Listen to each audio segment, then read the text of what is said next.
दोस्तों काला पानी, लिपुलेख और लिम्पियाधुरा का प्रॉब्लम हम लोग छोटी सी स्टोरी से समझने की कोशिश करते हैं। मान लो आप और आपके भाई बंटवारा करते हैं और दूर दराज क्षेत्र में दोनों का एक ही जगह पर जमीन पड़ता है।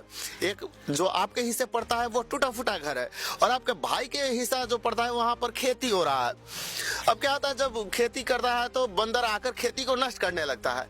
तो आपके भाई बोलता है कि भाई तुम्हारा टूटा फूटा घर है, तुम यूज कर नहीं रहे हो, मुझे दे दो, मैं यहाँ पे रहूंगा और बंदरों को यहाँ से भगाने की काम करूंगा। तो आप दे देते हो कि चलो मेरा तो यूज में नहीं है, अभी दे दे रहा हूँ भैया को। तो आप उस जमीन को यूज नहीं कर रहे हो, आपका भाई यूज करने लगता है। अब उनके अगले पीढ़ी की बात करें तो उनका बेटा सेम वही चीज करता है, आपका बेटा का वो यूज नहीं आता है।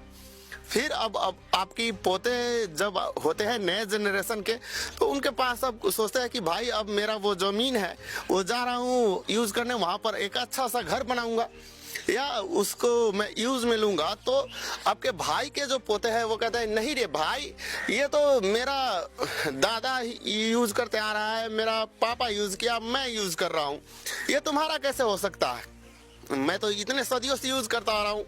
लेकिन डॉक्यूमेंट की बात करें तो डॉक्यूमेंट के तौर पे वो तो जमीन आपका था, आपके पोते का होना चाहिए। वैसे ही लिपुलेख लिम्पियाधुरा का जो समस्या है वो 1816 में जब सुगौली संधि हुआ था उसके तहत नेपाल का वो क्षेत्र है। लेकिन जिस वक्त नेपाल वो यूज नहीं कर पाया, उसे भारत ने चाइना से सेफ्टी के हिसाब से मांगा था कि आप मुझे रहने दो, तो नेपाल गवर्नमेंट उस वक्त शायद महेंद्र राजा थे तो उन्होंने दे दिया था और वो जमीन भारत यूज करने लगा था। नेपाल का यूज में कभी वो आया नहीं। सन 2020 की बात करें तो भारत सरकार उस मैप को कालापानी, लिपुलेख और लिम्पियाधुरा का जमीन अपने क्षेत्र में बताकर एक मैप जारी किया। तब जाकर नेपाल गवर्नमेंट ने भी एक नए कानूनी संवैधानिक नक्शा को जारी करते हुए बताया कि वो आपका क्षेत्र नहीं हमारा क्षेत्र है और यहीं से ये डिस्प्यूट शुरू हो जाती है। जब तक भारत ने उस क्षेत्र को अपना नहीं बताया था ये प्रॉब्लम नहीं आया था।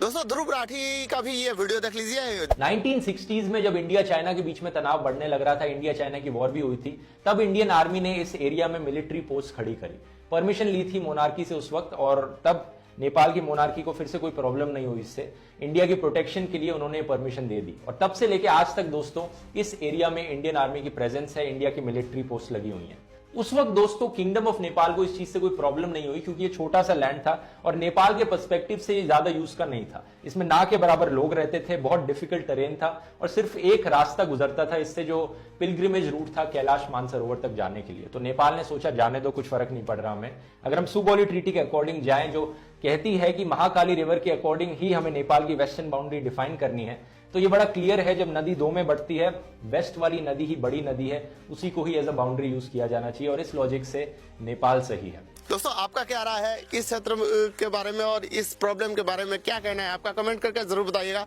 मैं मिलूंगा नेक्स्ट वीडियो में एक नए टॉपिक के साथ, तब तक ख्याल रखें अपना और अपने चाहने वालों का। धन्यवाद।